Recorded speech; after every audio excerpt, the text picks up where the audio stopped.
शिक्षा को पॉइजन बता रहे हैं। शिक्षा पॉइजन, मीठा जहर है, बहुत अच्छा जहर है ये शिक्षा। ये जानी चाहिए आदमी के अंदर। जब ये जाएगी तो उसकी बुद्धि खुलेगी, और उसकी बुद्धि खुलेगी तो अपना सही और गलत का निर्णय लेना सीखेगा, सरकार से सवाल पूछना सीखेगा, अपने अधिकारों को मांगना सीखेगा। तो इसीलिए ये इसको बंद करना चाहते हैं, ताकि कहीं ना कहीं इन सारे सवालों से, सारे झंझटों से सबसे मुक्ति मिले। लेकिन लोग तो खुश हैं ना, फिर भी लोग तो बराबर। कौन से लोग खुश हैं? कौन से लोग खुश हैं? कोई भी खुश नहीं है। आपने विद्यालयों की अभी मैं आपको बताऊं कि अभी एक विद्यालय की तस्वीर आ रही थी जहां बच्चे रो रहे थे।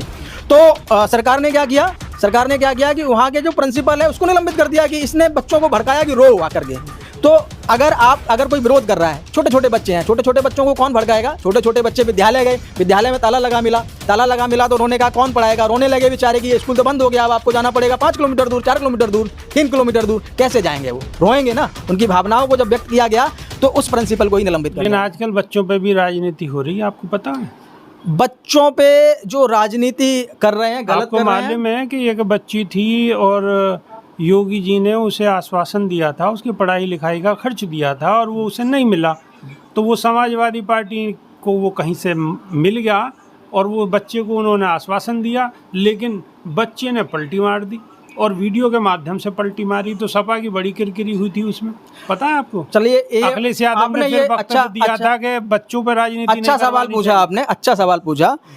देखिए, सरकार का जो डंडा है, सरकार की बुराई किसी भी प्लेटफॉर्म पे, आप अगर किसी सोशल मीडिया पे सरकार की बुराई करते हैं, अगर आप समाज में सरकार की बुराई करते हैं, आप किसी शहर कस्बे में सरकार की बुराई करते हैं, तो सरकार आपके ऊपर लठ लेकर के तैयार है।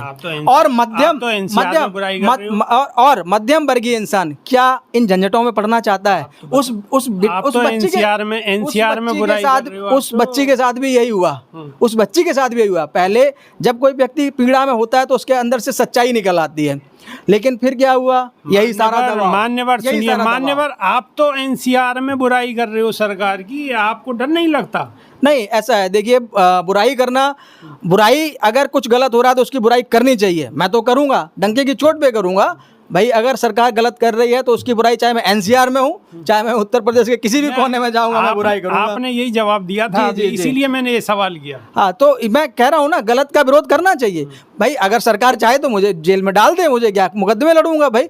थोड़ा बहुत जो इस देश में लोगों का भरोसा है वो कानून पर, संविधान पर है, तो उसके हिसाब से मैं अपनी लड़ाई लड़ूंगा। लेकिन अगर सरकार गलत काम करेगी तो गलत काम की बुराई तो जरूर करूंगा, और उसको सुधारने की कोशिश भी करूंगा। कहूंगा इसको सुधारिए, अपनी कार्यशैली को सुधारिए, प्रशासन को थोड़ा लगाम लगाइए। ठीक है, ऐसा कोई काम तो होगा सरकार में जो अच्छा होगा, कम से कम एक अच्छा काम ही बता दीजिए। बिल्कुल, बहुत अच्छा काम करती है एक सरकार ने बहुत अच्छा काम कर रखा है कि सरकार, इस सरकार में झूठ बोलने की जो एक से एक कलाकारी है, नए नए रिकॉर्ड बनाते जा रहे हैं। नए रिकॉर्ड। अच्छा काम हुआ, ये तो अच्छा हुआ ना? नहीं, ये अच्छा काम है उनकी नजर में। हमने तो कहा था एक अच्छा काम तो मैं बता रहा हूँ ना, अच्छा काम उन्होंने झूठ बोलने में बताए होंगे कि अभी शायद वृक्षारोपण किया था, गिनीज बुक में भी कई बार रिकॉर्ड हो चुका है।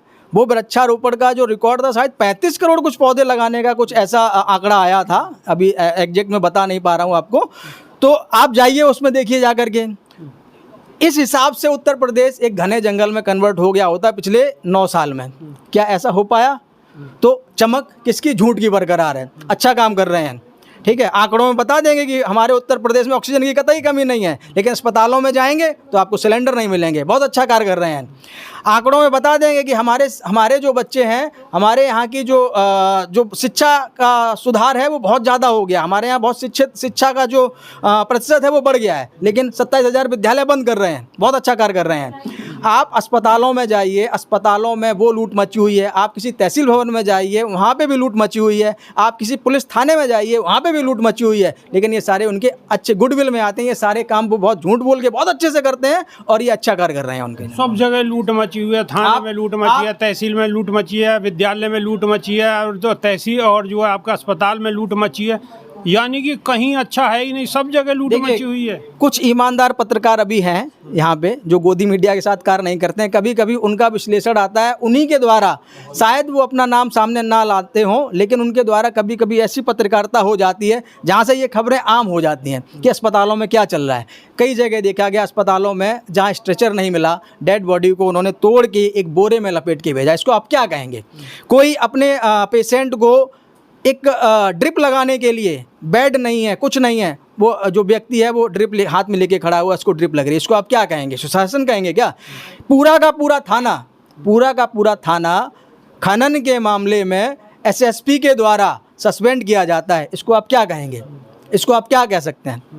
पूरा का पूरा थाना एक एसएसपी के द्वारा सिर्फ खनन माफियाओं के द्वारा जो रिश्वत का कांड चल रहा था उसकी वजह से सस्पेंड किया जा सकता है, इसको आप क्या कह सकते हैं? आप एसडीएम की, मैं अब तहसील की भी बात करता हूं मैं, आप किसी लेखपाल को, किसी एसडीएम को उठा के देख लीजिए, किसी तहसीलदार को उठा के देख लीजिए, अगर लेखपाल एक गांव में चला जाता है और लेखपाल के पास अपनी कोई आप शिकायत लेके जाते हैं तो वो लेखपाल आपकी शिकायत का निवारण वहाँ नहीं करेगा, वो निवारण करेगा जब तक उसकी आप जेब गर्म नहीं कर देंगे, तब तक आपकी मेड़ का, आपकी घास का, आपके किसी भी चीज़ का निवारण वो नहीं करेगा। तहसीलों में, थानों में और अस्पतालों में सबसे ज़्यादा भ्रष्टाचार देखने को मिल रहा है। अच्छा, आपके हिसाब से सब जगह भ्रष्टाचार है और सब जगह ऐसी कोई जगह नहीं बची हुई जहाँ पर भ्रष्टाचार मैंने बताया तो, झूठ बोलने में कोई भ्रष्टाचार नहीं है, थोड़ा बोलने में कोई भ्रष्टाचार नहीं, इत्मीनान रखिए, सवाल होने दीजिए, पूरा सब जगह भ्रष्टाचार है, लेकिन आप अपनी बात बहुत ही खुलकर कर रहे हैं, यहाँ भ्रष्टाचार नहीं है। नहीं तो मैंने आपको पहले भी बताया, मैं देखिए ये फिर से आपके मैं पहले क्वेश्चन पे आ जा रहा हूँ, इसको मैं शिक्षा से जोड़ रहा हूँ। शिक्षित बनेंगे तो आपको अपने अधिकार पता चलेंगे, क्योंकि मुझे पता है कि अगर मेरे ऊपर कोई कार्रवाई होती या कुछ भी होगा तो मुझे मेरे अधिकार पता है, मैं कहीं जाऊंगा, मैं केस लड़ूंगा, मैं कुछ भी कर सकूंगा, लेकिन मैं कहीं ना कहीं अपने अधिकारों का उपयोग करूंगा और भरोसा करूंगा न्यायालय की कार्य व्यवस्था पर। लेकिन ये सब जुड़ा हुआ है शिक्षा से, इसीलिए मैं बेबाक तरीके से बोल रहा हूँ।